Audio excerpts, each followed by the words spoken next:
Fable and Clefairy are fairies. They were normal type. Well, they were normal type. Yeah. Exactly. I mean, Gen 2 did a lot. Gen 2 did a lot. Gen 2 did, like, babies. Yes. Yes. Eggs, breeding. Yeah, all the breeding. Time. The breeding thing is wild. I never even understood. I think today I still don't fully understand why certain Pokemon are in certain breeding groups. Well, the women, you become the mom. Yeah. Is that what it is? Yeah. Well, it's like, you know... You become the mom. You become whatever the mom is. And this is like... Humans believe this too, to an extent. Because the child is raised with the mother's side. Mm-hmm. Okay. Because the mom generally women stay closer to their like original family. Mm-hmm. Welcome, one and all. Welcome all to episode 3. This is the 3rd installment in the Ky Cravens Show. We're honored to have you here. Almost as honored as I am to have my guest of this week and this week only, Ian Whitt. How are you? This is my first time here. Mm-hmm. And it's tepid in here.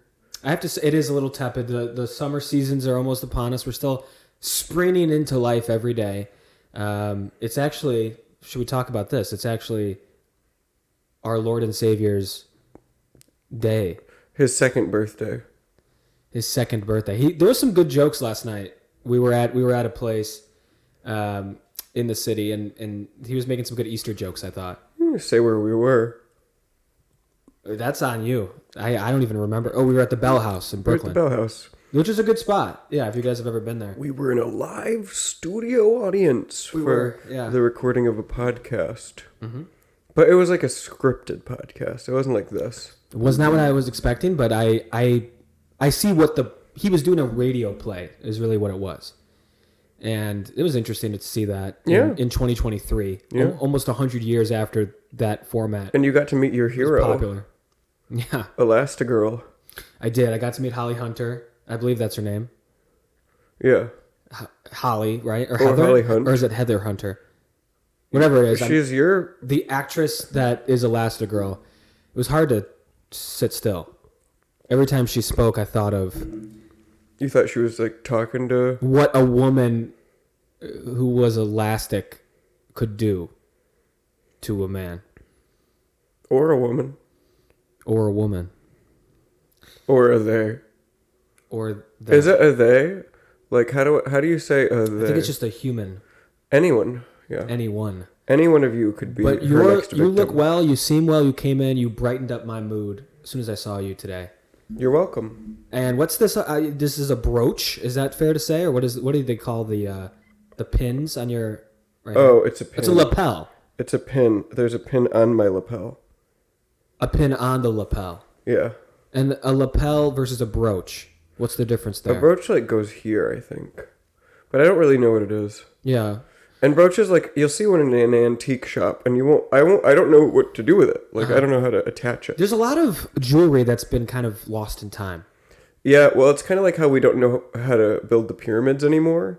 We also don't know how to wear jewelry. Do you think we don't know how to make pyramids anymore? You think if we set out to do it as a population, we could not build the pyramids the way that they did with the stones? Yeah, we don't know how they did it. We don't know how they did it, but we could do it. Think so? I think so. We don't know how to... There are, like, arches and things. We don't know how they did it at that time. There is architecture, like domes and things, that we do not know how to make out of the materials that it's made out of. Like, we couldn't create an identical replica of certain things. That's interesting. Do you have an example? I know the domed structures in Italy. Italy, yeah. There's a name for it. The buttresses. But that style of making a basically a supportless dome. Mm-hmm. Very, very impressive for their time. Very impressive. Technological marvel. Very impressive for any Or it's time. really an architectural marvel, and we don't give enough respect to architects anymore. I don't know a single architect. Yeah, when I see an architect on the street, I just spit on him and keep walking. Well, they don't get any room to do anything. Well, architects have become evil. Do you know how many hoops an architect has to go through to actually get their idea built? Back then, it was like, hey, we want to do something, but we don't know what to... Like, you needed an architect to come in and say, okay, this is what we're going to do. Like, nobody... like, I feel like architects, that was like a better job back then. There was... You needed them. Well, now... There's not a need for an architect. An architect's job is to design something that can be demolished.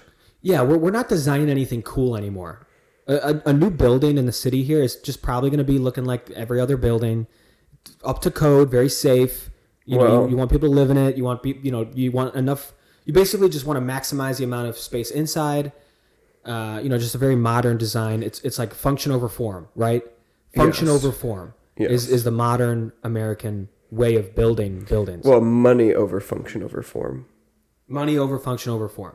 Yeah. Because it has to give a return immediately. Right. You can't wait a generation. Right. Absolutely. Just want to check them. Make sure that they're still there. Yeah. I bet you do a good impression of that big fat alien from Star Wars. Jabba? No. From episode 1. Yeah. Yeah, I could do it. Hold on. I could do any Star Wars impression. Well, you can't do Jar Jar. It's not politically correct to do Jar Jar. I can do Jar Jar. No, you can't do Jar Jar. I want to so bad. You're not allowed to do Jar Jar. He's a Gungan. He's not a human species.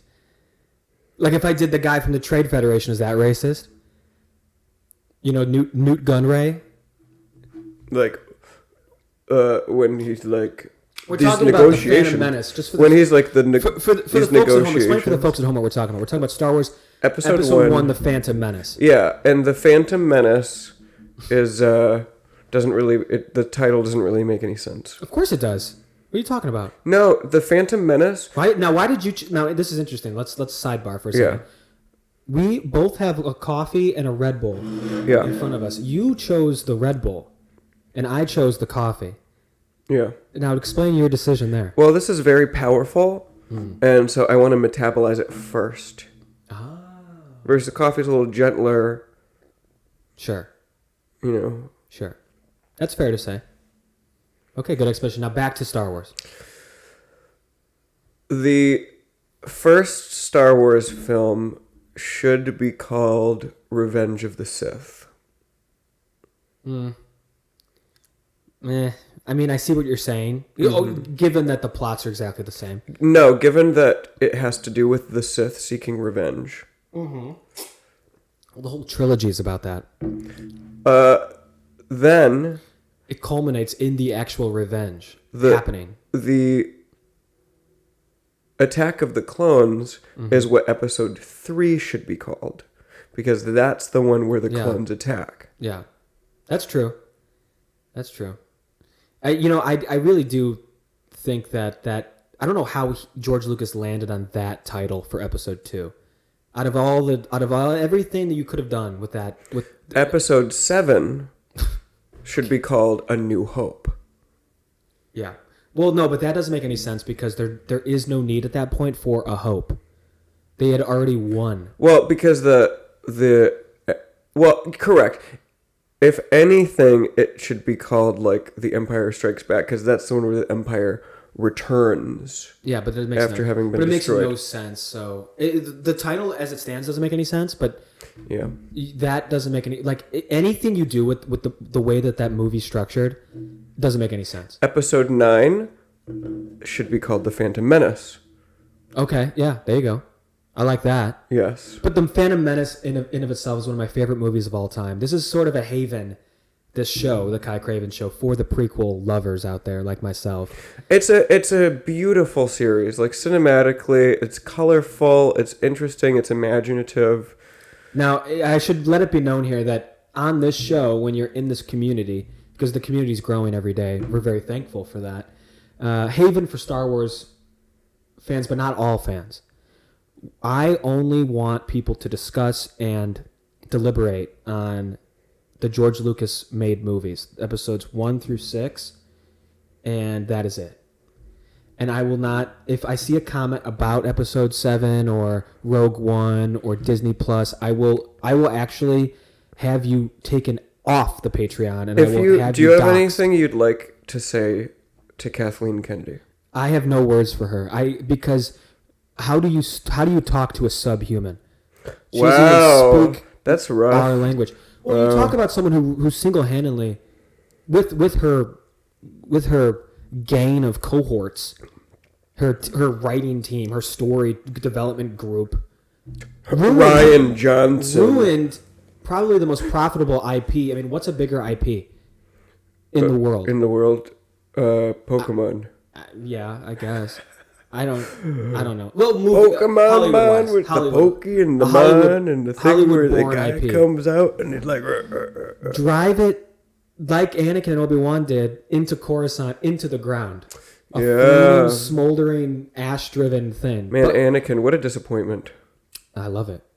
Now, back to Boss Nass, who you were talking about. Now, I know way too much about these 1 through 6. I know everything there is to know. You can quiz me. Is that his name? Boss Nass, yeah. I thought he was a rapper that you were like... I know who Chewbacca's dad is, for Christ's sake. Mm-hmm. I know everything. Is the Christmas special canon? Mm-hmm. Yeah, it was made by George Lucas. Okay. Of course it is. Life Day. Yeah, Life Day. But I don't know anything about all these new shows coming out. I don't care. I don't like it. Did you play? Irks me, it disgusts me. Did you play like the GameCube Star Wars games? Sure. Yeah. Those were some good games. That's all canon to me. To me, what they call Legends. Yes, is Legends. Canon. What used to be the expanded universe. Yeah, exactly. So in my mind, after episode 6, you're talking about A New Hope being made. No, we go right to Mara Jade. We go right to Mary Jade. Mara. It's like Jade. Mary Jane. We go right to Thrawn. We go right to the Yuuzhan Vong War. Mm-hmm. All these things happen. Anyway, we're getting off topic. What people want is some comedy here, and they want some Boss Nass. Mm-hmm. And what's his line in Phantom Menace? He goes, "We saw." What does he say when he agrees to their terms? Yeah. He goes, he goes, yes, that's what you're getting. Well, he ends with that. Yeah, but what's the line before that? Yeah, when he agrees to fight. He goes, we saw bombard army. I as a kid, methinks you shall be bombard general. As a kid, I was not a fan of that battle with the weird blue balls that I love that. That battle is so iconic. Let me ask you. So I was like 8 when that movie came out. When Captain Tarples goes, activate the shield. Yes. And they have the big dinosaurs and yeah. I just felt like the robots were not scary. Oh, the battle droids were menacing. They just walk straight. The little roly ones were. The droidicas, yeah. But I remember not knowing what the word viceroy meant because I was 8. And they spend a lot of time being like, we got to capture the viceroy. We've got to capture the viceroy. Uh-huh. And do you remember at the end when that guy, the gun guy, holds up that sphere? And it's like a ball? I thought that was what the viceroy was.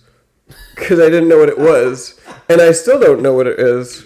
Like, what is that thing? That thing? It's just a peace ball. It's just a gift. Yeah, it doesn't. I don't. Where does it come from? That whole scene shouldn't even been in the movie, but I think John Williams made a really good song, so they had to give a scene where it's like the drum.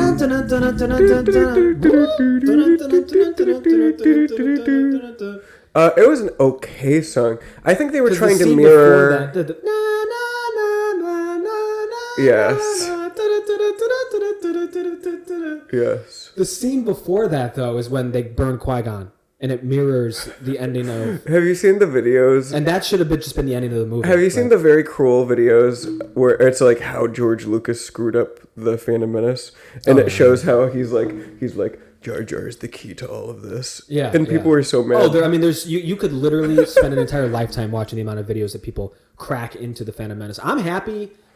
Kathleen Kennedy did do something right in that she made people appreciate the prequels more.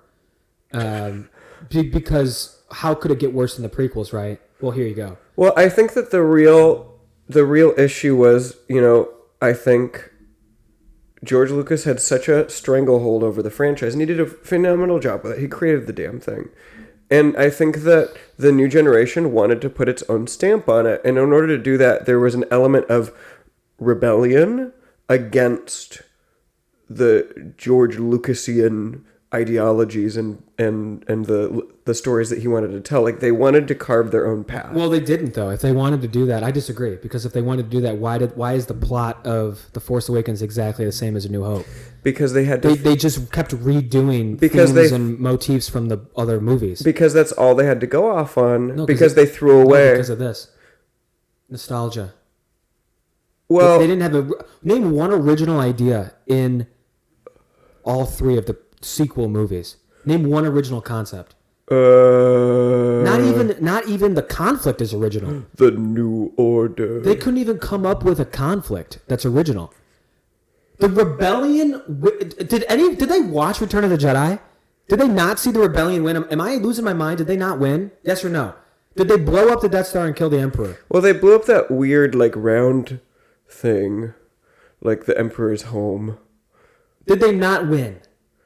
They thought that they won. Do you not remember the scene where they go across the galaxy on Bespin, on Naboo, on Tatooine? They're all celebrating. Coruscant, they're tearing down the statue of the Emperor. Everyone's like, "Wow, we won! The galaxy's free." Okay, so now the villain of what comes after that is the Empire again, but under a new name.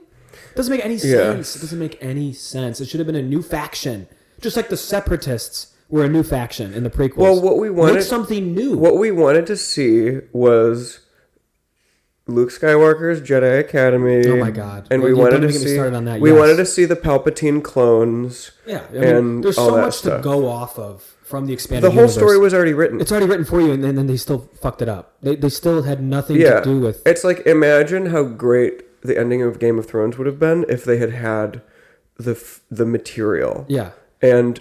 I'm Star Wars had the material and just threw it away. It's very similar to this. I'm confident that the people at Marvel, they know which comics, which runs and which events in the 100 years of comic book history are beloved. Well, if one thing's right? for sure, wouldn't you agree that they know what is popular? Like, they know, this writer's run on Spider-Man was very well liked. I stopped watching after the third X-Men. Well, whatever the case, they know, if we're going to make a new movie, they have an idea of which comics maybe to base it off of. So now you have Star Wars, everything's written for you, and it's beloved. The expanded universe was hated, yes or no? No, it was beloved. And they just don't adapt that. Yes. Well, I believe that they brought on world-class artists to build the story, and I believe that the artists wanted to put their own stamp on it. I don't see any original stamp anywhere. I'd love for them not to do what they did, and if they don't want to do the expanded universe stuff, fine, but then give me some original idea. Dude, in episode 7, he goes to a cantina. It's the same plot. There's a Death Star. There's a ragtag group of heroes. There's a girl from nowhere, from a desert planet. You should be happy about all that. I'm so boiled over. I actually don't even want to talk about it. I'd rather talk about the prequels, But I do want to introduce the show. We do have a Patreon. It's up and running. We do have a YouTube account. We have an Instagram. We have a TikTok. Yeah, and I'd just like to take a moment to... I'm going to be doing a lot of clips on these platforms. I'm going to be doing a lot of marketing. And I just like to remind people that if you have the ability to get on the Patreon and you're watching this and you haven't joined yet, you're basically stealing. You're basically committing a crime Now we won't like call the police on you or anything. We're not gonna I'm not here to shame you. I'm not here to make you feel bad and guilty. But I will say, if you do feel guilty, the only way to relieve yourself of that and to once again be at peace is to join the Patreon. That's true. To an extent, why not?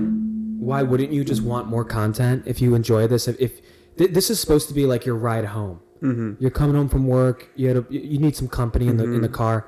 Turn us on. Yeah, you're in bed and you're crying and you feel alone and you don't know why. We're there for you. We're right here. Yeah, we're coming out of your speakers right now. Yeah, and you can listen to this episode over and over again for free. But wouldn't it be better to just get more?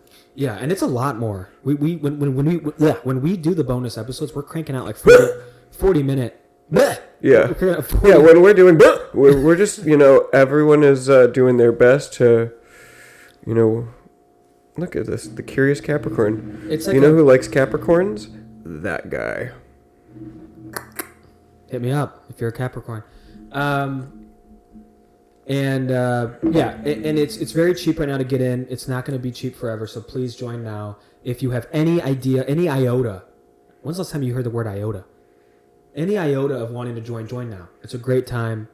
And there's actually an opportunity. I do see who's in, who's out. Feel free to reach us on Instagram. There is opportunities for you to be on the show. We do want to eventually kind of get like a radio show call-in system in place. Mm-hmm. So there's opportunities here for the people who join now. And if you reach out, we'd love to talk to you and learn more about you and catch up with you. But to start the show off, I do have some news. I have now started dating someone new. Congratulations. Thank you. She's great. She does have one hang-up. Oh. She's into bestiality, essentially. Oh, that's hot. That's tough because it's so illegal. Well, we keep it under closed doors. You're actually practicing? Can you keep something under closed doors? Yeah, just if there's a crack under the door, you just slip it under. What am I trying to say here? Did I say that right? Under closed doors? Behind closed doors. What is the under? Under the table. Under the table. Under the rug. Yeah. We're keeping it under the rug. Under the... And she's into bestiality. Essentially, what she has me do is... She likes when I'm the animal. Yeah, well, she's into bestiality. Yeah, she likes to be a human being. Is her favorite to play. Mm-hmm. She doesn't have to play any part. And she likes it when I leap like a frog. She'll be like, hop like a frog. Yeah, she likes when I'm the frog. Was that weird at first? Well, at first I was so anxious to kind of get back in the bedroom that it was fine. Mm-hmm. I would have done anything at that point. I mean, I had so many, I was running out of socks in my... I'm running out of socks all the time, and they're so expensive. Yeah. And, so that's where I was coming into it. That was my mindset. I thought, I'm open to it. Maybe this is what the kids are doing now. It's been a while for me. What's your favorite animal that she has you pretend to be? I thought it was interesting when she had me be the porcupine. Oh. Because she couldn't get on my back. She like really avoided... Did you like wear a device? The way that she held me when I was a porcupine was very... I had never felt that with what noise does a porcupine make? I was just making kind of like scuffled. Like what? Like rustle, like leaves rustle. Yeah. Like, or I was doing like. Yeah. Or like I think they do like a snort, I was doing like this kind of like a hedgehog. Yeah. Yeah. Yeah. Well, a porcupine is just a hedgehog with needles all over it. Yeah, I guess. Is a hedgehog spiky? A hedgehog is, yeah, but like it's like, Sonic the Hedgehog. Is there a porcupine character in Sonic? I'm sure. That's a missed opportunity. There was a porcupine character in Happy Tree Friends. Do you remember Happy Tree Friends? No. Oh, Happy Tree Friends is this cartoon from back when the internet was all flash videos. Mm-hmm. Remember how the internet used to be just flash videos that would repeat over and over again? Yes. There was a series called Happy Tree Friends, and it was like... Like Teletubbies? Well, it's cute little animals that like have little adventures, and then there was this one called I don't remember the porcupine's name, but it was like kind of pinkish red, something like that, and it had lots of dandruff. Ew. And so there was a Christmas episode where they put on a play and they take the porcupine and they shake it to make the snow, and it rains dandruff, and that's how they make the snow for the play. But then someone accidentally shines the light in the face of the people who are shaking the porcupine, and they actually drop the porcupine down the chimney, and all the spikes get caught in the chimney as it slides down, and all of its skin falls off. Oh. And it dies there, and then they someone accidentally drops a candle, like they're singing some Christmas song, and this moose has a candle and accidentally drops it, and the theater catches on fire. And as all the animals in the audience are trying to run for the door, there's this animal that is a cutout of a Christmas tree, and it gets stuck in the door, and all the animals are pushing on it as the building is burning down, and they squeeze the animal through the hole in the face, and its body falls apart, and most of the animals get stuck in the theater and die in the fire. No, I haven't seen that. But yeah. Okay, I mean, I feel like I have seen it now. Yes. It sounds great. Yeah. This is from your. This is one of your favorite things to watch. Yeah. Do you know who Bryce Dallas Howard is? Yeah, she's the daughter of. Yeah, she's in Jurassic Park. Oh. Jurassic World. Yeah, she's not in Jurassic Park. She was in Black, is she the one Black Mirror? Mirror. That was such a good episode of Black Mirror. That was a cool episode. People tell me I look like her. Like you look like her. Mm-hmm. What? Yeah, she's such a good actress. My God. That makes no sense. You don't look anything like her. What do they say to you when they say that? What features about you? Must be my talent. Oh, they say your talent looks like Bryce Dallas. Yeah. I don't think she's that. Isn't she a nepo? Hey, listen. Nepo babies do own our culture, but many of them are very hardworking, talented people. Oh, okay. And let's face it, without the Nepo babies, we would have nothing. Because, right, we need them to. We need them. We need the Nepo babies. We need them. Yeah. Yeah, if you meet a Nepo baby, you should just do whatever they say. Is this how you got here? I've only met like Nepo bastards. Oh. Nepo bastards are like the sons and daughters of celebrities who have been booted from the industry. Oh! Like people who didn't quite, measure up in the long term, but maybe had their 15 minutes of fame, maybe even had 15 years of fame, and then something happens, like they won't shtup the right person, or they say the wrong thing in an interview, and so I'm friends with lots of their children, like Hollywood rejects. Yeah. It's great. They're like, they have all of the, industry knowledge, but none of the connections. So they're usually sane, but they've been through a lot of trauma. Yeah, is this why you say when you meet a nepo hippo, when you meet a nepo, a hippo baby. When you meet a nepo. Yeah. Let's act. I want to see you do it. Let's say I'm a nepo. Yeah. Let's run this through here. I'm the nepo. Whose child are you? I am the child of someone who was in the industry but isn't anymore. Yeah, I am the child of who isn't anymore. Yeah, someone who like has been ousted. I was gonna say Brandon Fraser, but he's back now. Yeah, he's back. Fuck, he would have been perfect. Who was in it? It's not anymore. I'm trying to think. Like Tim Allen, is he still around? I think he's still on good terms. Like someone who like, fell on hard times. Like. All I think about is Disney Channel people, but they don't even have kids. Who's like an adult that would have had a child that fell away? Like if Amanda Bynes had a kid. Well, yeah, but I mean, I love Amanda Bynes. Everyone who's since the 90s, no one really had a hard falling off. It's just people faded away. People are vetted more heavily now, and there's less privacy. So like if you don't belong in the club, you're weeded out a lot faster. I think you're right, yeah. So, because I'm trying to think, who had like a real accent of the industry? Even like Will Smith is still around. Also, like they don't give you cocaine on set anymore. What if I was Robert De Niro? Is Robert De Niro still doing stuff? He's beloved. Bob, I know he's beloved, but is he still in? No, you need someone who's like not beloved. Well, help me. I don't. It's like everyone's still beloved. Everyone since the '90s is still in stuff. It's either you silently slip away and you end up on Broadway. Like Tobey Maguire. Tobey Maguire's kid. Yeah, like Tobey Maguire's kid. If I'm Tobey Maguire, but he was just in one of the biggest movies ever. He was just in Spider-Man. Well, we're really into comebacks now. Everyone's having comebacks now. Yeah.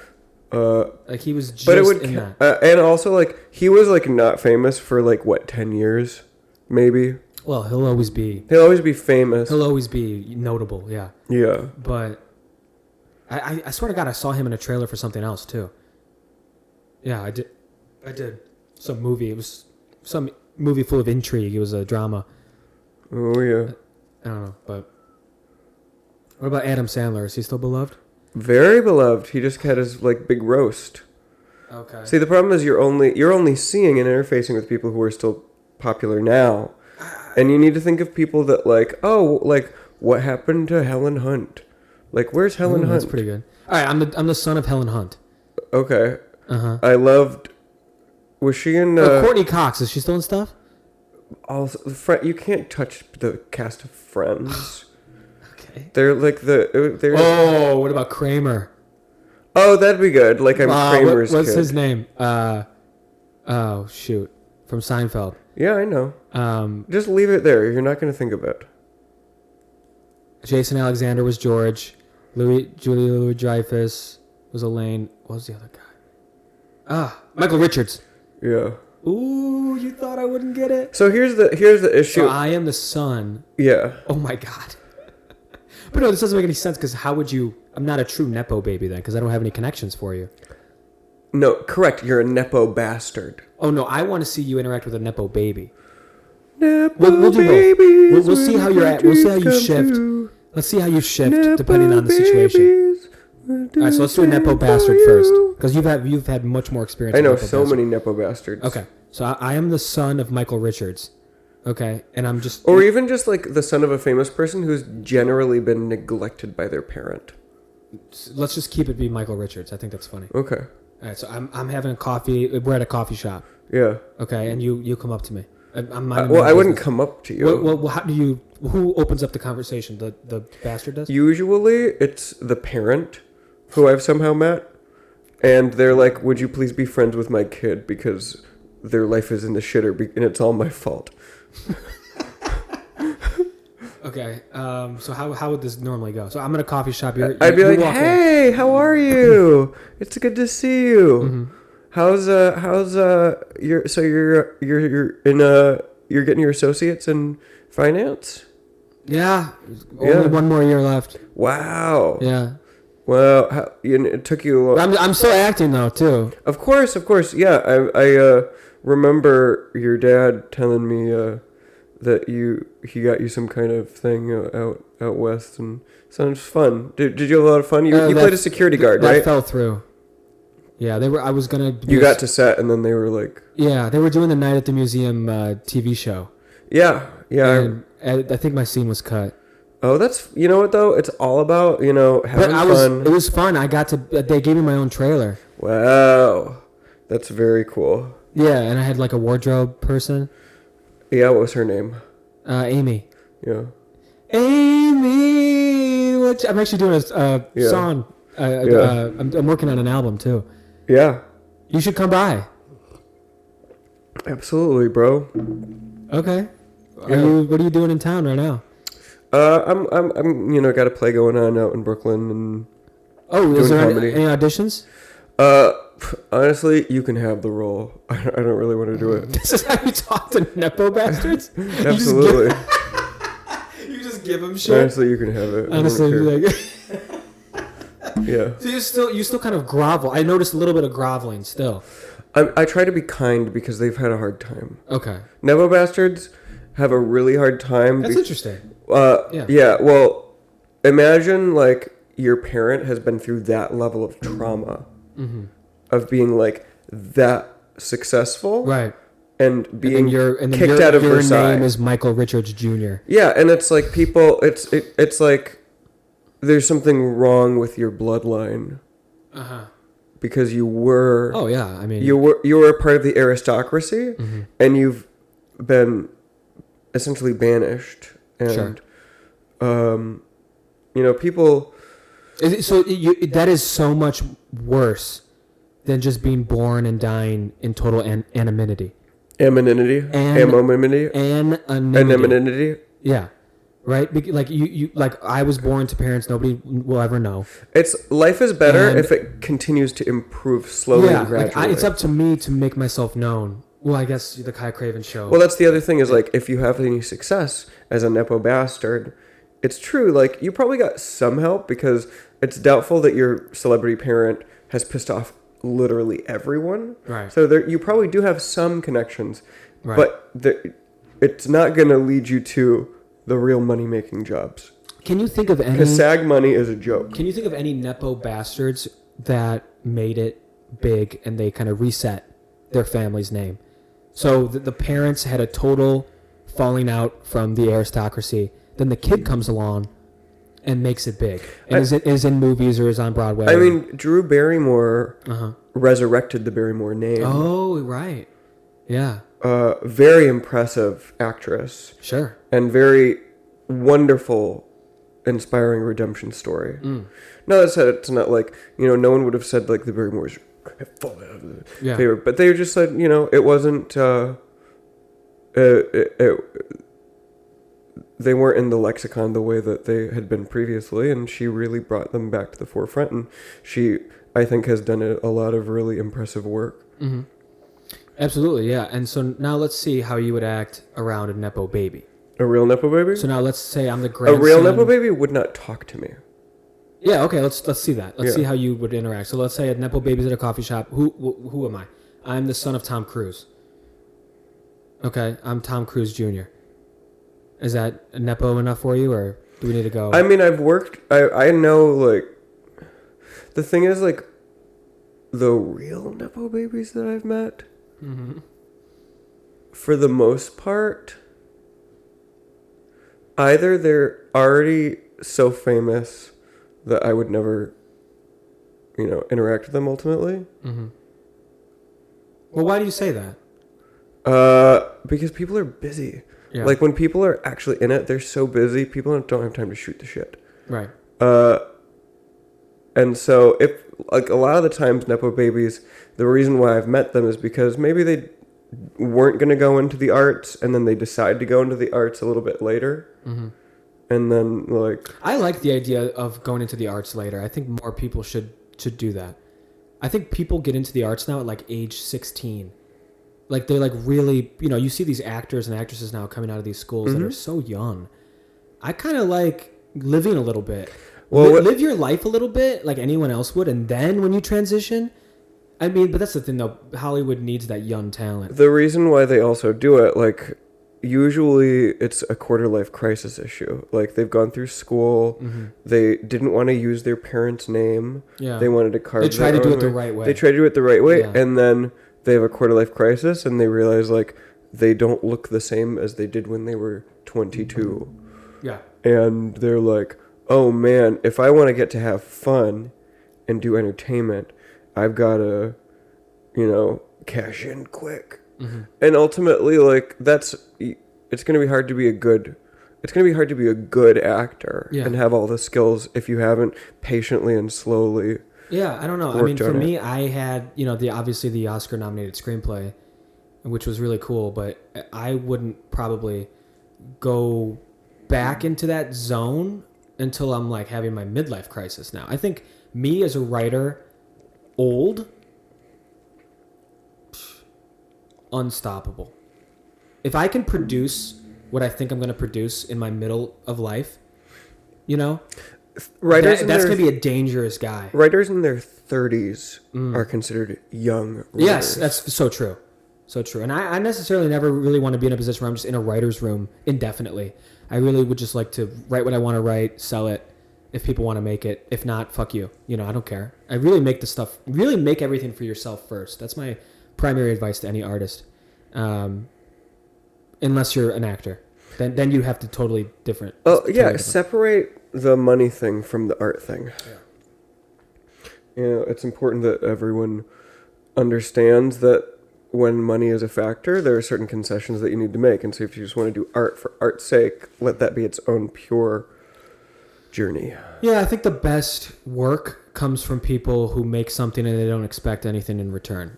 You know, it's the typical story. This is not even really news. This is like, everyone knows that the best... It's olds. Everyone knows that the best art is... most of those artists of the past died penniless, right? You know, they didn't really get recognition for their work until... Van Gogh. Got your ear. But yeah, my... when I was younger, talking about kind of transition a little bit, but talking about... relationship with parents and things. Yeah, exactly. How my mommy taught me how my pee-pee works. Oh, really? Yeah. Oh, that's nice. Uh-huh. She knew. Did she just know intuitively, or how did she know how to make it work? She worked at a, what do you call it, a retirement community. Mm-hmm. And so she had to constantly be like holding older men's penises. Well, did she call them that? She's had a lot of hands-on experience with men's... What word did she prefer to use? Equipment. Yeah. What word did she use? Pee-pee. Yeah. Is that the word you prefer? I guess she picked up that kind of jargon in the retirement community. Okay. A lot of old men... It's very old-fashioned. A lot of old men can't unholster their weapon alone. Mm-hmm. So she had to kind of dig into the... So do you think of yours as that also? Do you use that word when you think of yours? I think of my pee-pee, yeah. Because I was raised that way. Yeah. How do you think of yours? I don't think of it. You don't think of your equipment? Yeah, basically when my mind goes down there, it's like a Ken doll in my mind. Right. And then when are you reminded of it? When I have to use the bathroom and stuff like that. That makes sense. Yeah. Yeah. So, what else is new with you? Well, I changed my name. Did you? Yeah.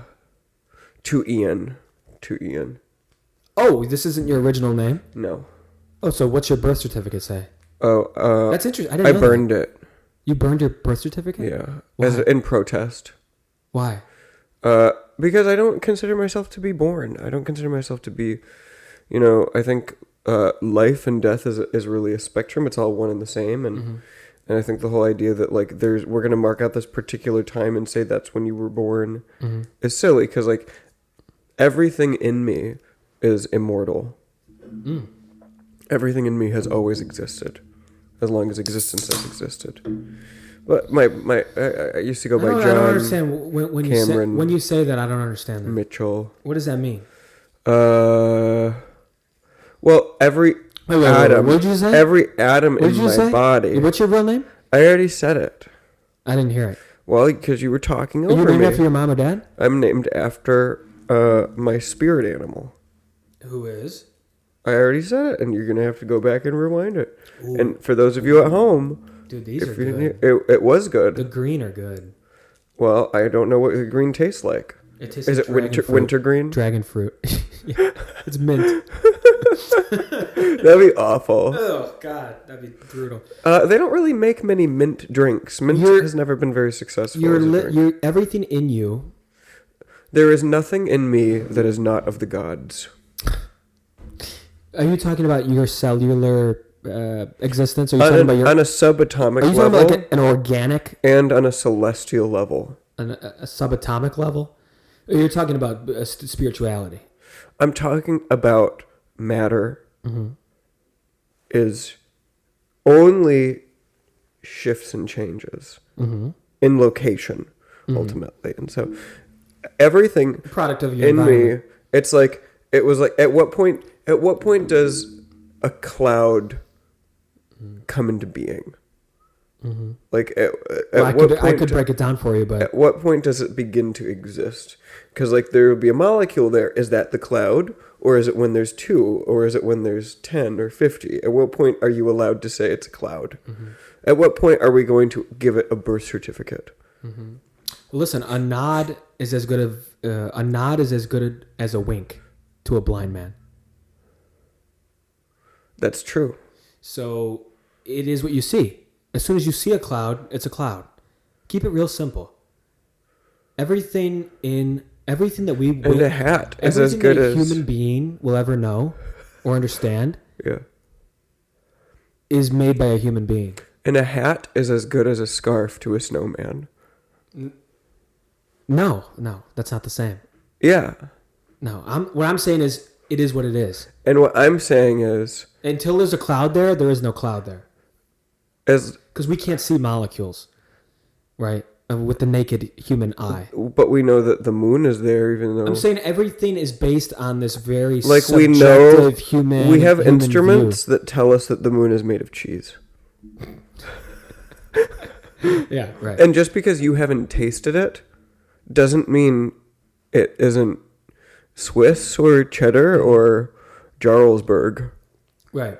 That'd be hilarious if the first thing the astronaut, like Buzz Aldrin, just we have like a camera of him, a footage of him just like eating the moon. Yeah, like and the first thing he does is kneel down. And when it he just takes and when it takes off, just a little bit. When it takes off, there's like strands of cheese. Yeah, like when you there's break Parmesan it. Yeah. dust comes up. Yeah, and a long stream of mozzarella as it lifts off. How would that work? So, like at one point, and it creates a bridge. In the middle of space, there's a big ball of because how is cheese made? It's dairy. It's curdled dairy. Yeah, it's just like milk that you leave out too long. Yeah, so at one point in space, milk was floating, and it gathered so much that it crashed into the Earth and then went into our orbit, and it eventually became cheese. Well, there were so many cows in the... How old is that theory that the moon is cheese? As old as time. Mm-hmm. Older than human civilization as we know it. Okay. Well, it's like in the Vedas, which are our oldest writing, the cow is just this. My God. Let's transition here a little bit. We did something that I enjoyed thoroughly on the bonus episode. Please go check that out from last week. So that'd be episode 2 bonus. If you go on the Patreon, you can see everything's broken down very easily. You have the free episodes that are on YouTube, and then you have the bonus episodes that are half hour plus more content week by week. Now, we did something last week where we discussed characters based on different accents. And I thought that we were really only breaching the surface of that. I think we have a lot in the lockbox of accents. So I want to see if we can come up with a few more here. What's your best baby sounds? So I'm going to say this right now. In my long improv career, my most hated scenes are the ones where we're babies or we're kids. Yeah. I hate those scenes. Well, if I'm going to be a kid, in my mind, I'm already 18. What if you're a grown man? What if your character is a grown man who likes to behave like a baby? Yeah. Well, this isn't even that odd because people do have these scenes, and I always groan. I go, whenever someone does it hit too close to home? No, because it's so banal. Well, because it's just very part of your reality. It's so banal. It's vapid.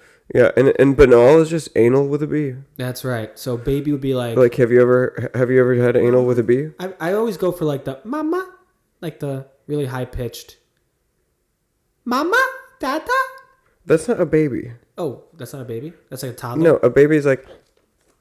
Ooh, that's pretty good.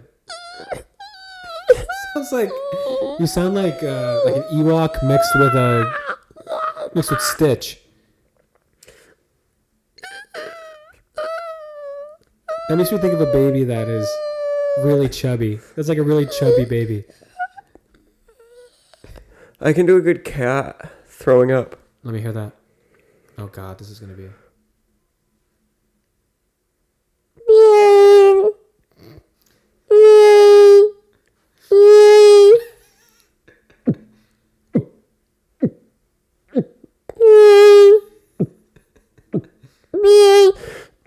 So gross.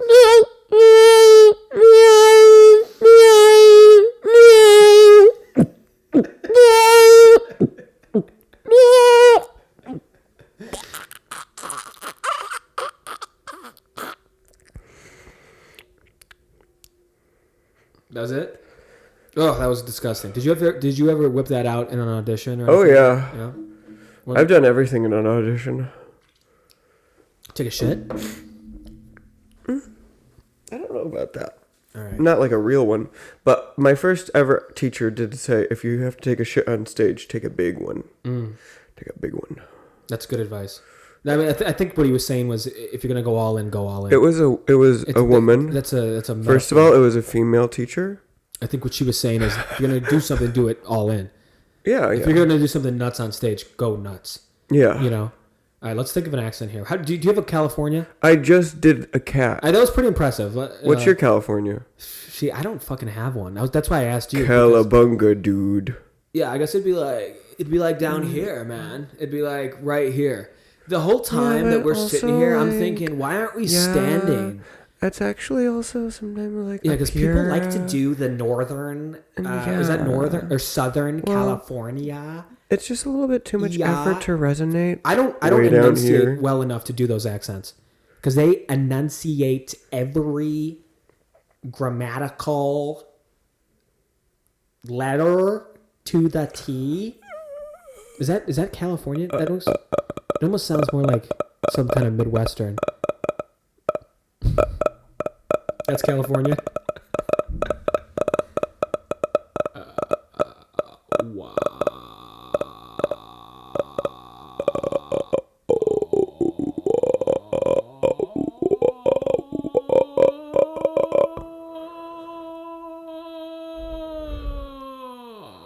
You ever see The Miracle Worker?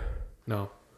So it's about Helen Keller, and the family's upset because she can't talk, and she can't see, and she can't hear. And there's this big miracle at the end where Helen is able to go wah wah, and they call it, and they're like, it's a miracle, she can speak again. But it's like, no, all she can do is go wah wah. Like, I was not impressed. She can go and shop at one gas station and get one thing. Like, if she needs to fill up, she's gonna be in trouble. Yeah, oh yeah. She's got to really stick around these parts. Is Wawa a gas station? Yeah, I think so. Well, how do you? Let me hear like a gas station employee that you do. I have a lot of racist accents too, which we shouldn't do. I was thinking about. Like, I don't know why one would lead to the other. Well, from where I'm from, people of all different colors and creeds work at gas stations. You have an Irish. Let me give you an Irish one. Ready for this? Did we do that last week? Nope. Maybe, I don't know. Did we do like? Because I don't know. We talked about this a little bit. I think a few episodes ago, but I want to do the lower Irish accent. You know, I want to do like the gruff. You didn't finish your potato soup, but that's awful. Yeah, but whenever I do Irish, I go, or Irish guys don't know what it is. I always go up here. I go like, you barely finished your potato soup. You know, you're awful. You're the worst ever. Is that bad? Yeah, it's really bad. Fuck. Because I don't. It's not in me. It's not in my blood at all. I don't have that. It's it would be like, he's gonna be coming over later, and then we'll have a real good time. I was able to do it as a kid because we watched Titanic a lot. We watch Titanic all the time. And there was this one line. Is that good?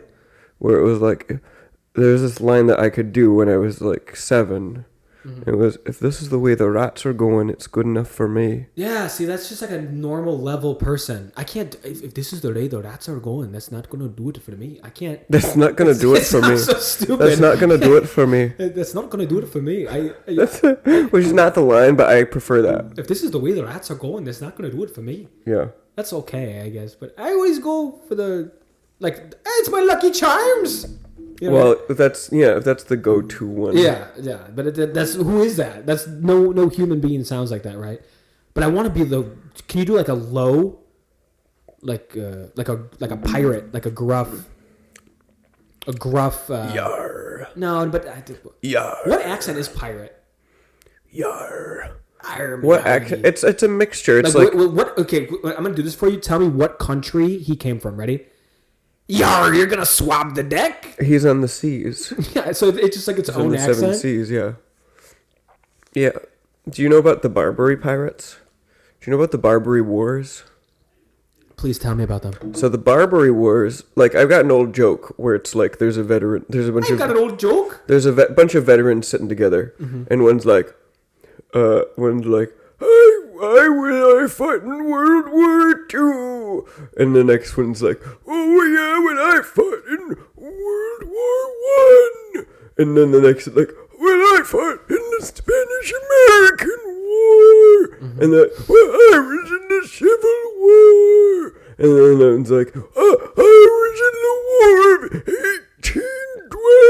1812, and then finally the last one's, I was in the Barbary Wars. And the Barbary Wars are these wars that a lot of people don't learn about. Yeah. Because they're just ancient. Yeah, I get that, but and the fact that the punchline is that, it doesn't really... Well, I told you, the thing is you don't know what the Barbary Wars were. Go for it. So the Barbary Wars was this war that the U.S. fought over in... I thought you were going to say, like, it was a war, but it was really a battle.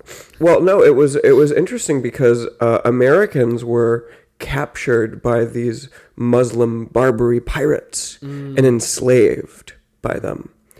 And but it wasn't slavery like in the antebellum South. Like it was like we captured your guy and they're on ours. And Thomas Jefferson actually came out in the Barbary Wars after we reached peace. He came out. He came out of the closet, and then he said that the United States is not a Christian evangelical nation, and our job is not to convert the world to Christianity, and we will cultivate peaceful, healthy, respectful relations with the Muslim world. Not bad. Thomas Jefferson. Wise man. Wise man. He wanted us to be an agrarian society. So when you fly over the United States and you see the grids in the land, that's all Thomas Jefferson. You want to know what's interesting to me is that no one in our country, for how there's a trend in America right now, and you can agree with it or you can't or you don't, but there's a lot of erasure of history, of historical figures that have statues now getting torn down. But I love how everyone kind of agrees that the founding fathers were all goats. Like even the most skeptical of us all love the founding fathers. Not love, but no. I know people. I know so many people who. It's because you're new to New York. Like tearing down statues of the founding fathers? Yes. Really? Yes. My God. I don't see that. Really? Yeah, people want to take down statues of George Washington. Really? Yes. But there's somebody who wants to do anything you can think of. Sure. But you see a lot of. I mean, for most of it, for the right reasons. Yes, because they see a lot of slaves being torn down of like who is this white dude tearing down, right? Well, but when they see they're going white dude to white dude, and then they see Ben Franklin, they're like, okay, I like him, and then they move on. You know, not a lot of they people see Jefferson, they're like, not a lot of people hate Ben Franklin, but yeah, Thomas Jefferson hated really is oh my God, yeah. People are weigh the fact that he was a slave owner very heavily against him. Very heavily against him. Can you? I mean, have you ever seen live footage of a George Washington statue being torn down? No. Why? Have you? No. That's why. I haven't seen that. I've seen George Washington statues defaced, but that's about it. Oh, I mean, that's not what I'm talking about. That's not what I'm talking about. What are you talking about? I'm talking about getting rid of them in the right light in the eyes of history. Uh-huh. It's what do they call that? It's postmodern thinking, right? It's skepticism of the past. Yeah, did that really happen? Exactly. And did he really deserve what the eyes of history have beholden to him? Who, George Washington? Anyone.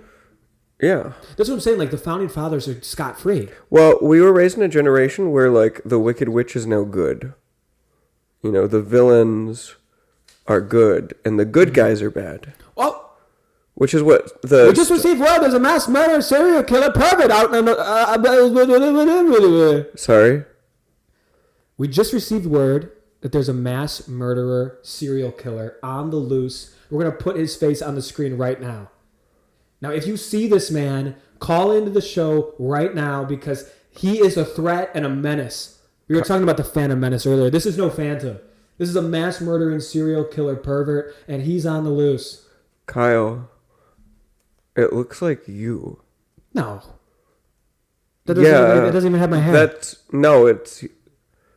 That's you. No. No, it doesn't look anything like me. He's got your eyes and your hair and your eyebrows, and Okay. he's even wearing the same hoodie that you're wearing right now. No. Buzz, take that off the screen. Take that off the screen. People are calling. Don't answer. Don't answer. I thought you wanted people to call because like they're watching it and they're seeing you and they're like, I saw him. How are people calling? We're in a soundproof studio. Yeah, we're in a bomb shelter. Did you just try to call him? No, I've been here. Don't answer any phone. Get that number off the thing. Why would you put your own personal phone number on the screen? Trying to meet a girl. Why would Buzz do that? Anyway, we're gonna switch gears here. I thought. Wait, you're just gonna sweep that under the rug? I don't. That was a little weird. I got it in my ear. You see, I got it right here in the ear, and it was that there was a mass murder. It was like an Amber Alert. And it looked like the producer. And it was of the a show, picture I think, of you. on me. I don't know what it is, but they said that the police are looking. No, it was a picture. Closing in. Yeah, it's a picture of you. Do you hear that outside? Yeah, I hear that pounding. No, it sounds like. It's sirens and It sounds like people pounding at the door. it sounds like a blockade.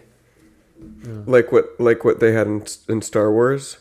Yeah. Do you remember when they did that ring of ships? You know what I always thought in Star Wars, how they have that blockade? I'm like, Yes. Couldn't they just fly through it? Like, if there's a ring of planes... Yeah, they did. Why not just go... Like, if there's a ring of planes around the equator... Blockades don't make much sense. Why not just go through the pole? There are so many holes in the whole blockade of space. You'd have to build a shield around the Earth. Also, like, you can just... From what we've seen, you can just go to light speed and fly through it. Well, here's what it is. I think you could have one ship as a blockade that just shoots long-range missiles as something comes out. It would have to be like such a weird targeting system. Because let's say the ship's over here, the blockade. Yeah. And then you go this way. From the planet. Why doesn't a Jedi, if they're in a lightsaber battle, just push the button on the other guy's lightsaber to There's turn it off? so many times, especially nowadays, where they don't use the Force the way that you'd expect. The Force is rarely... I think the Force... Well, taking away the Disney side of it, because that's... you can't even explain some of the Force things in that. But just the Force, push, pull, hold, mind trick, they don't use that enough. They don't use it at all. The Force jump. Well, that's what we were hoping Dude, the new sequels would be. In the first movie, in The Phantom Menace. Yeah, Pokemon, the first movie. Do you remember when Qui-Gon and Obi-Wan are fighting off the there is more Force used in Pokemon, the first movie. Yeah. No, seriously. He does it. He does the whole planet. Oh, that was so cool. Yeah, Mewtwo's one of the all-time great villains. Very rewatchable, that movie. That movie's amazing. And Pikachu's Vacation. And it always brings tears to my eyes because at the end of that movie is literally they just open up Gandhi's book and they just start assigning lines written by Gandhi to characters in the movie. Like Meowth turns to the camera and he says, maybe it's because what separates us is what's inside. You have to say it in his Brooklyn accent. Yeah, whatever. I can't even. I can't. Try it. Do it. I have to hear it. Do Meow. I can do anything if I hear it. Say I'm walking here and then go into Meow. I'm walking here, but it's not that. It's more gruffy. It really isn't. Meow. That's right. Yeah, there you go. Meow. That's right. And Pikachu was talking to me the other day. Is that it? Yeah, go for it. Yeah. Now say what. Jesse James are gonna have their way with you when we're done. Yeah, because they're swingers. Yeah, right. What does Meowth call Ash? What does he call the gang? The twerps. Twerps. Hey, twerps, get over here. Twerps. Yeah, see. Twerps. Twerps. Twerps. Oh, I can't do it. That's tough. Twerps. Eep. Twerps. That's it. That's it. Get over here, twerps. The twerps. Ah, that's good. We got to catch that Pikachu. Mm-hmm. We got to separate them from the twipes. Yeah. Right, I'm going to send that to Professor Oak. We're going to end the show today by doing a new segment. The producers pass this along to me here. It's hard to continue with the noise outside, but we're going to go on. We're going to make jokes based on current events, and these are submissions from the studio. From our fans. From the fans. So basically what we had was we did a social outreach program. Yeah, for inner city kids. For inner city kids. And they submitted some current events, and also we had them do just words or phrases. Which is, about all they could do. And so we have a list of about 9 things here. We're going to make jokes on the spot. Yes. So the first thing is the Trump indictment. Very current. Wow.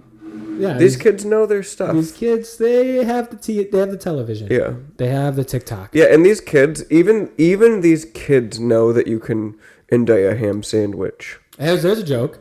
Yeah. Maybe like even inner city kids know that you can indict a Trump sandwich. I've always thought that they should open a coffee shop in Trump Tower called Kofif. And like all the coffees and things should be like funny, like presidential puns. Yeah, yeah. So when is he getting? If we can make a quick like joke, what's the most up to date news of that? Is he's just waiting? He's just waiting for the trial now, right? He got arrested. I think it's funny how nobody. Everyone thought that this was the trial part. But no, this is just the indictment part. It's going to go on so for it's forever. Like, calm down. Yeah, it's going to go on for forever. Nothing's going to happen for like 3 years. Minimum. Right? It's just going to... There's just always going to be some... If that's the TV show you want to watch... Yeah.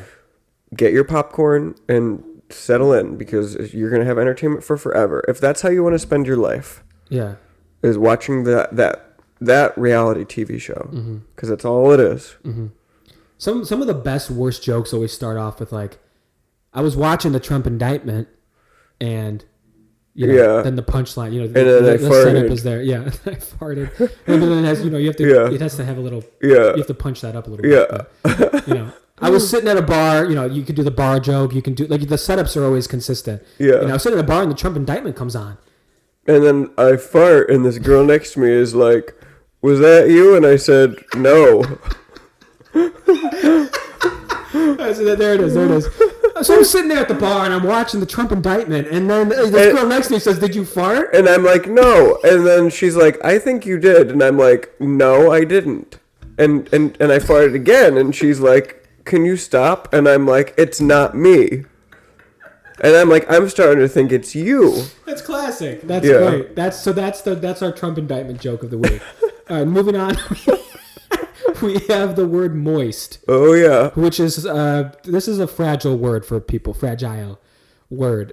Well, you know what it is? It's that it is a sign of feminine arousal, and men are threatened by it. So when you hear a man say that he's like afraid of the word moist, it's because he's afraid of his mother. He's afraid of his own mother. Yeah.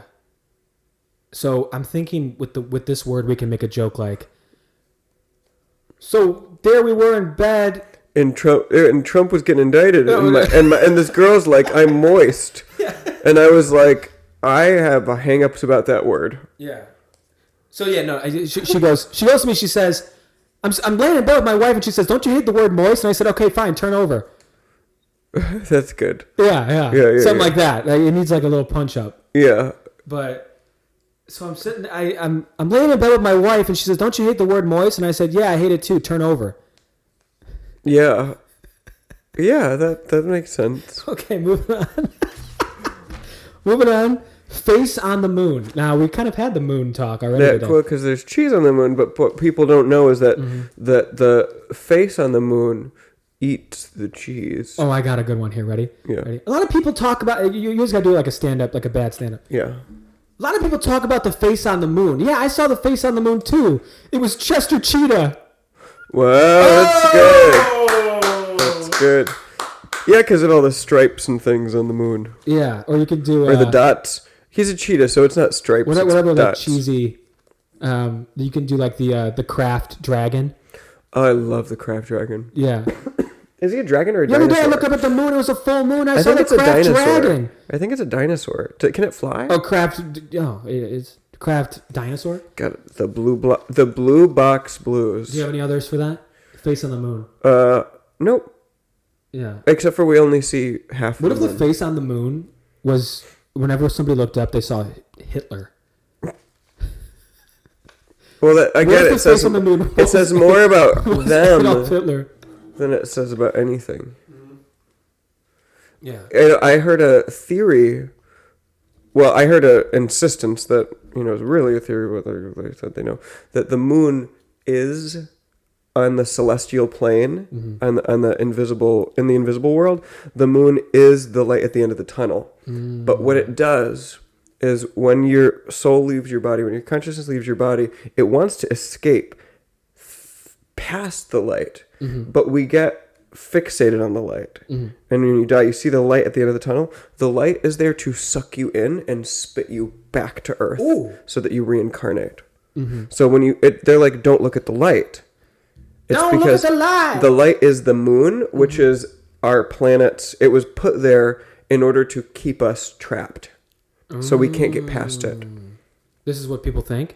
Certain, This is what people really know. culty people. This is what people think, or is this what people know? There's people who know it. So much talk about the face on the moon, but who's talking about the ass on the moon? We can't talk about the ass. Turn around, moon. Turn around. Yeah.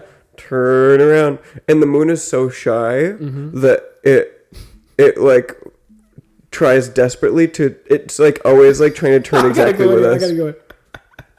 So many people talking about the face on the moon, and I saw it too. What a hottie. Beautiful face. Makes me think the dark side of the moon is some fat ass cheeks. That's good. That's very good. That's very good. All right, moving on. We have Arnold Schwarzenegger apologizes for saying, "Screw your freedom." That was bad. Screw your freedom. Screw your freedom during lockdown. I can't do that impression. Arnold Schwarzenegger apologizes for saying, "Screw your freedom" during lockdown. Yeah, and there's people who are probably mad at him for apologizing for that. So the joke here, if we made it like a little joke, Arnold Schwarzenegger apologized for saying, yeah. You guys see Arnold Schwarzenegger apologize for, what was it? It's screwing your freedom? I was thinking the whole time. Hasta la vista, freedom. Yeah, a lot of people talking about how Arnold Schwarzenegger apologized during lockdown and saying, "Screw your freedom." I don't think he said it right.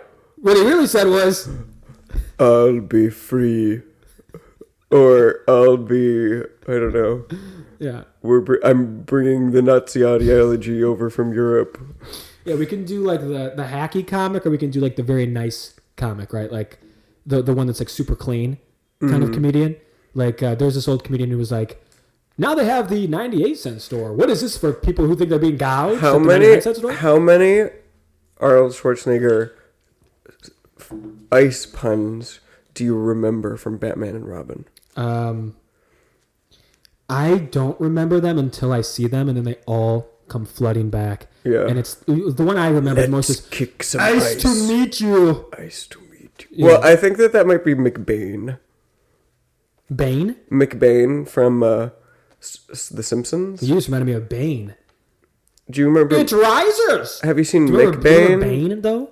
Yeah, I remember. Bane was also in Batman and Robin. Oh yeah, that was terrible. And he was like, He didn't do the. Yeah, he didn't do the. It's Risers. You have to go back and watch Batman and Robin because it's not as bad as you remember. Yeah, I mean, there's a lot of bad superhero shit nowadays. That's why. But it's that same era. Batman and Robin is the same era as The Phantom Menace, where everything was like very colorful. Yeah. And the acting was very over the top. Right. It was a campy. It was a time of campiness because the studios. Yeah, there's a lot of reasons for that. There's a lot of reasons that go into that, and it's actually really important. It's really interesting because Tarantino has like a whole thing about that. Yeah. Talking about that, but here's another one ripped right out of the headlines, folks. The death of Justin Bieber. Yeah. So Rest in peace, King. this is easy when you say that anytime there's like a funeral, because it's always so. Like Norm Macdonald used to have the SNL like joke of like when Yippee Ky Reuben, Yippee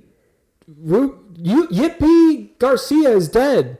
Oh, I'm sorry. That's supposed to read Yippee Garcia died today.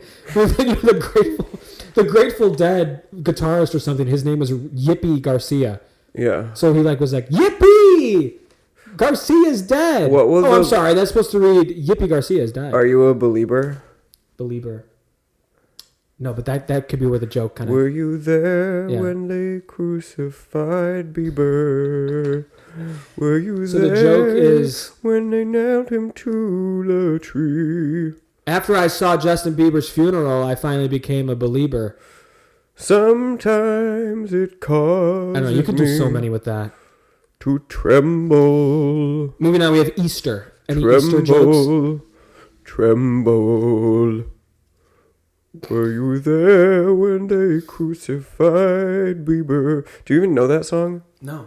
Oh, it's this like really weird song that Protestants like to sing. Maybe Catholics sing it too, but it's a very like redundant song, and it's were you there when they crucified my Lord? Were you there when they nailed him to the tree? Sometimes it causes me Sounds like Reuben. to tremble. Sounds like Reuben. Tremble. Tremble. Oh, they do like the... Were you there when they crucified? Yeah, and it's like, well, it happened fucking 2,000 years ago, so obviously I wasn't there. Yeah. So what's the... I don't know why they're asking it. You want to know what my favorite church song is? What? Guess. I love this song. I think it's honestly... Father Abraham had many sons. It's a Catholic one. Oh, is it like... is it that really campy Catholic song? Which one? You know, where it's like... it's like very... the thing is, all the Catholic songs are very contemporary because Catholics didn't have English music in their masses until like the 60s. Okay. And so like there's really just that one Catholic song that like is played all the time.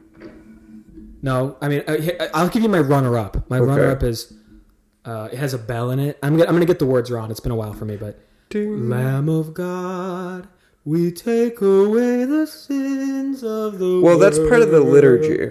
Whatever that one is. I like that one because it goes like dome. Yes. It has the God, but my favorite one is Oh, tell her on the mountain. That is not Catholic. Is it not? No. That's just like a song?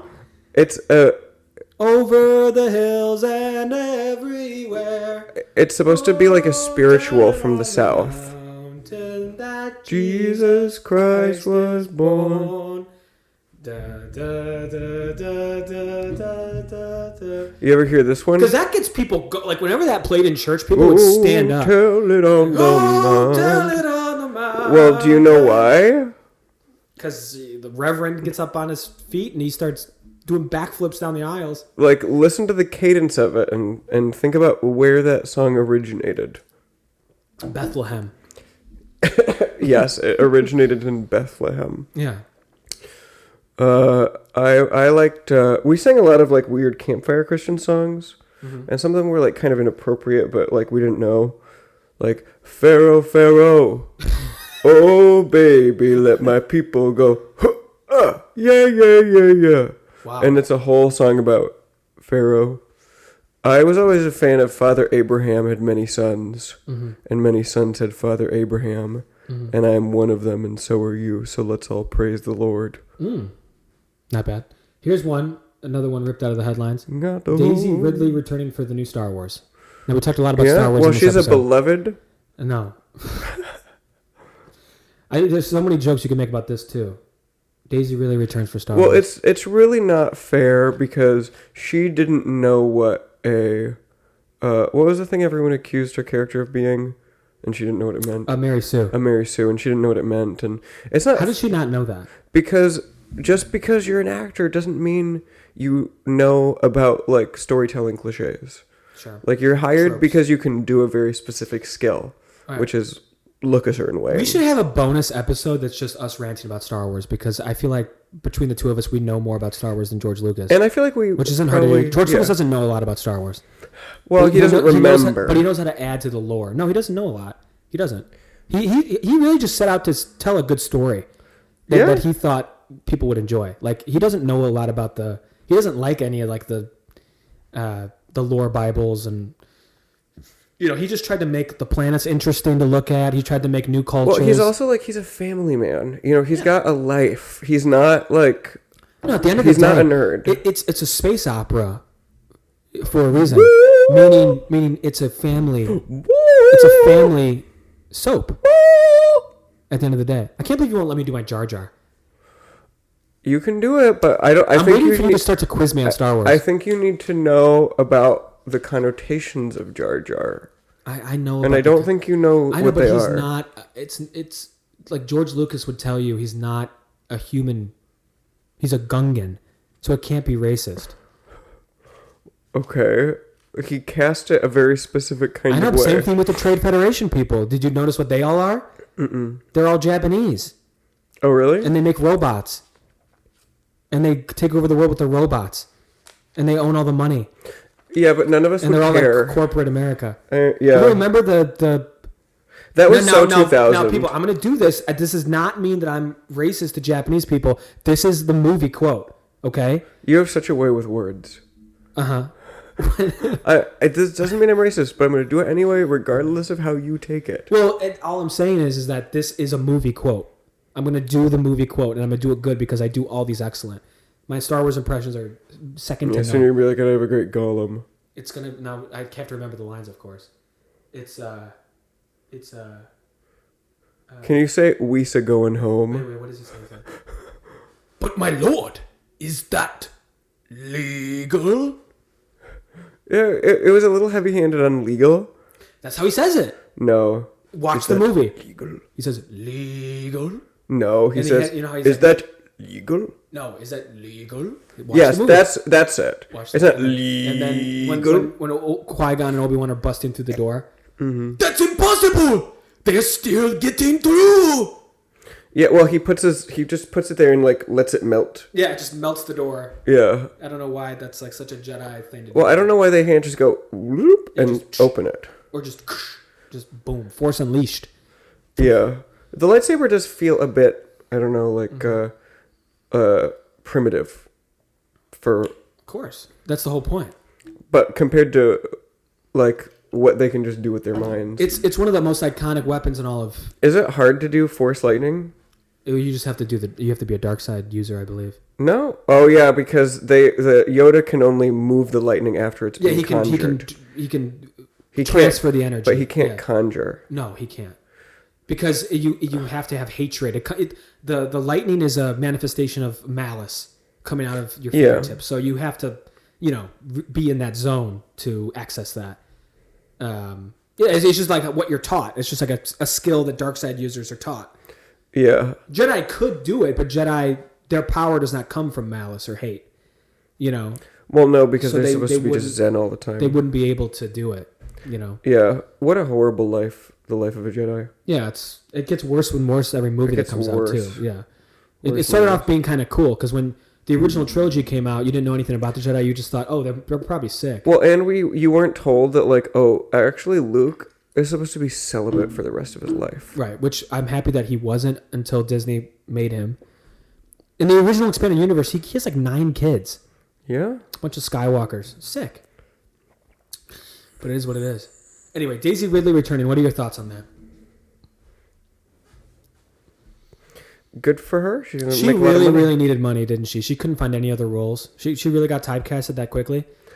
She was in that bad movie with Tom Holland, and that was the last thing I saw. Oh, I auditioned for that. Really? Yeah, that was one of my first auditions. Really? It took so long for them. Originally, it was Charlie Kaufman's film. What was that called? Something Rising. Yeah. Rising. Yeah. And I remember reading the script, and I auditioned for the role that I think Nick Jonas got. He was in that? Yeah, he's like the bad guy. Nick Jonas? Wasn't he in Jumanji? Yeah. Or I don't know. But he was in that. It's like Chaos Rising. Mm-hmm. And Charlie Kaufman wrote the original screenplay, but it was later changed.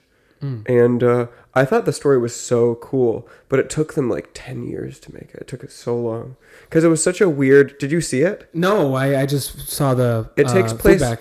on a planet that's been like terraformed or it whatever. didn't seem like it was a sci-fi thing. And It seemed like it was a disaster movie. they go to this planet where all of the men's thoughts, everything that you think, is projected into the air around you so that it's visible. So men cannot have secrets. You can't have like a secret thought. I don't remember that in the trailer or anything. Is that how it turned out? I never saw it. Yeah, I heard it was terrible, and that was the last thing that I remember her being in after Star Wars, right? And now she's back doing Star Wars. So and she was on Murder of the Orient Express. I have a lot of faith in people for turning things around, and ultimately, any problem that you have with her is not really her fault. No, of course not.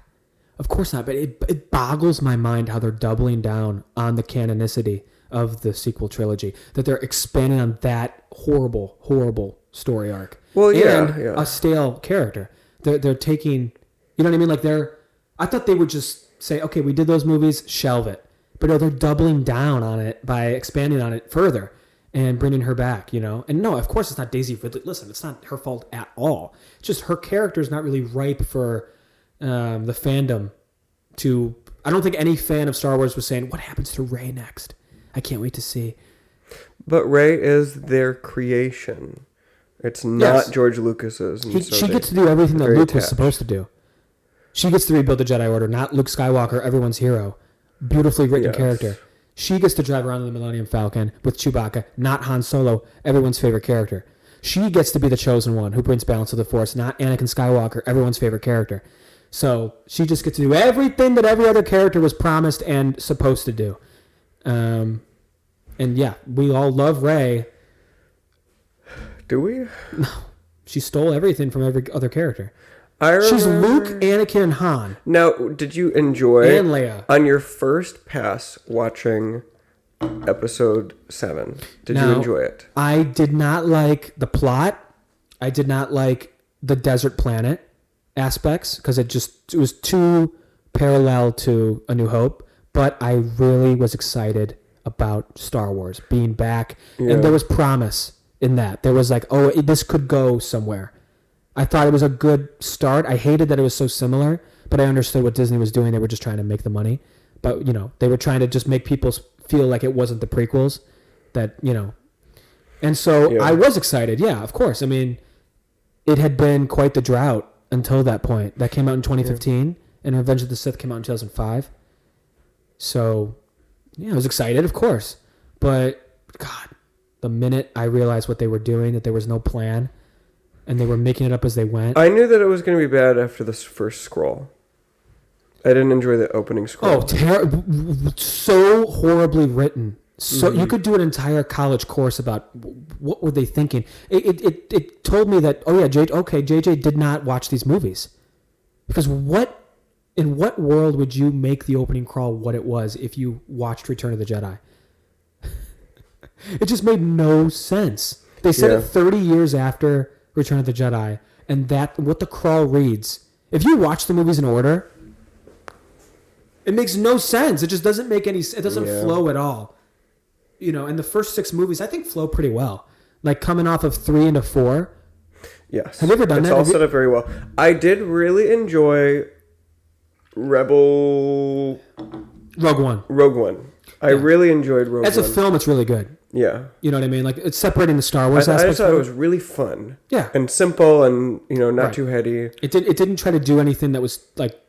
And you know what? Honestly, I thought the Force was used really well. It's funny how in Rogue One, the space battle in that is so dope. Mm-hmm. It's filmed amazing. It looks amazing. And they never really get a battle in the sequels right. There never is like a battle. Because both of the factions are only like 30 people apiece. Mm-hmm. Remember in like the George Lucas movies how every movie had like a battle? Yeah. It was like, oh my God, like this is science fiction, this is sick. It's because what's the name of the movie? Star Wars. Yes. Wars. So we have the Battle of Hoth. Well, they never really go to a star. We have the Battle of Endor. We have Geonosis. in episode 3, there's like 18 battles. Yeah. There's all these lightsaber duels. Phantom Menace had the droids marching down. Yeah. It had Darth Maul. There's always a battle. And not really in A New Hope. In the sequel, well, I guess there is. Yeah, the Death Star. It's not really it's kind of a battle, but it's tense. It's yes. Yeah, it's very tense. Yeah. Yeah. And at the time, think about those special effects back then. Yeah. Amazing. It's really a terrorist operation, is what they're doing in A New Hope. Absolutely. I can't... Now, I will say, like, I do feel... I have a lot of empathy for people like Daisy Ridley because it's so... She's just doing the best that she can with what she's got to work with, and she was picked. Like, they picked her. Yeah. And who wouldn't say no to that opportunity, and who wouldn't try to defend their How character? much of a cash grab is it for her now? You know, does she have any love for this? I'm sure she does. Really? I'm sure she does. You know, How could you not? There's a difference between being thankful and loving your character. Wouldn't you agree? Yeah, the trouble is I think she tried to love her character and people attacked her character, and when she tried to defend her character but didn't have the language and the ability to do it, like I could make an argument for why like a Mary Sue is a great plot device for whatever reason. You know, you can argue anything. I think she wasn't able to give a good enough justification for her character's existence that satisfied the fans. All the fans. Does Rey inspire young women? I'm sure. How could she not? Isn't that the point of Disney's decision? It was to have Rey be the central protagonist. I felt that from my very first watch, and I think I only watched Force Awakens once. Well, let me ask you this before you go on to that. Do you remember the trailer for The Force Awakens? Of course, it was a huge event. Who was the protagonist of the movie at that point? The Stormtrooper guy. That was what everyone was excited about. Yeah, and you go see the movie, and they kept it under wraps that she was the one who has the Force, and was in the trailers. It's always Finn that had the lightsaber in his hand, right? I don't think Rey had the lightsaber in her hand. They showed her with the staff leading up to the movie. Then you see the movie and you come to find out that the protagonist of this trilogy is not the character that they were. It was a bait and switch. Yeah. So they were going with the African American lead, Stormtrooper lead, which could have been a really, really interesting concept, but they went for the female lead, which either way, I think you could have made it awesome. Yeah. Because Star Wars has no women in it. I mean, that is abysmal, the amount of representation for women. Each trilogy before The Force Awakens had one girl in it, and Mon Mothma. Well, and Padme and Rey. Who is the one with the tentacle hair? Oh, Ayla Secura. Is that her name? She's those are Twi'leks. Yeah. Twi'leks. Oh yeah, I remember that from. I played that game where you can be a Jedi or a Sith. Okay. You know what I'm talking about? Knights of the Old Republic, or yeah, Knights of the Old Republic. Yeah. I thought it was very fun. Yeah. I had a very good time with that game. But what were you gonna say? Go ahead. You only saw Force Awakens once. Yeah, and I found a tremendous amount of political commentary in it, which distracted me from the fantasy world, personally. No, that's not always the case. Like, I've enjoyed a lot of, obviously there's commentary in The Lord of the Rings about industry and the environment and especially in Two Towers, yeah. Things like that. I guess, at that time, in this country, we're just so in the thick of it that for me, I was looking for escapism, and the commentary in the new trilogy, in that first film at least, was very apparent in so many of their creative choices that it distracted me. As a bare minimum, this is I could write an entire college course on this sort of thing, the Star Wars stuff, but at a bare minimum, George Lucas advanced Star Wars with every movie. Right? He introduced new concepts, planets, but also stuck to the rules that he made. So it wasn't like too far, right? Yeah. Because you see a lot of the new ideas, quote unquote, and it was slow. And the first one is a very slow build. In the sequels, every new concept that they tried to do breaks previously established rules. So, how they use hyperspace. It's very postmodern. How they use hyperspace, how the Force is used. Mm-hmm. Really doesn't make any sense in the grand scheme of things. It represents, I think in a lot of ways, breaking away from the world that the baby boomers created. But at the end of the day, they didn't do cinematic universe. They started. They couldn't land on a decision. They were making it up as they went. They didn't write the whole trilogy at once. I mean, look, like you're supposed to do. When it was created in a vacuum of freedom. George Lucas had a tremendous amount of creative freedom, and it was a one man in control of everything. And the new trilogy, in many ways, was done by committee in a corporate environment. Right. So what do you expect? Like, you got to have a return. I mean, they spent a lot of money to get those rights, so they had to get the return. And every decision has to be approved by so many people. Yeah. There's like in the original so much of it is like developing on set that day. The script is changing, and especially with the last one, the stories from the Rise of Skywalker movie are crazy. Yeah. How many times they changed that? But all right, that is going to do it for us here. Yes. On the Ky Cravens Show, we had some good commentary today about the industry, and I hope you enjoyed it. We want to do some housekeeping here. You want to tell them about the Patreon? Oh yeah. If you don't join the Patreon, they're gonna kill us. Yeah. The studio is up our asses right now, and they love what we're bringing to the table, but they said, listen, the Patreon's only had about 1,000 views. We need to pump that up. Yeah, if you don't do it, they're gonna kill us. So please follow us on Instagram, TikTok, and YouTube. We're gonna have clips and obviously the episodes. The free portions are posted there. For the Patreon, you get immediate access to hours of bonus content. Every week there's going to be a new offering of bonus content. That's a half hour plus. This week is very exciting. I'm going to be posting the pilot episode as the bonus material. So that's over an hour of just more. You're welcome. Of just more stuff. So please enjoy that. Catch us back here next week and have a great, great life. Well, we're going to see them hopefully again, but yes, have a good, couple of minutes where you leave this video and navigate to the next one. Take it easy, everyone. Thank you.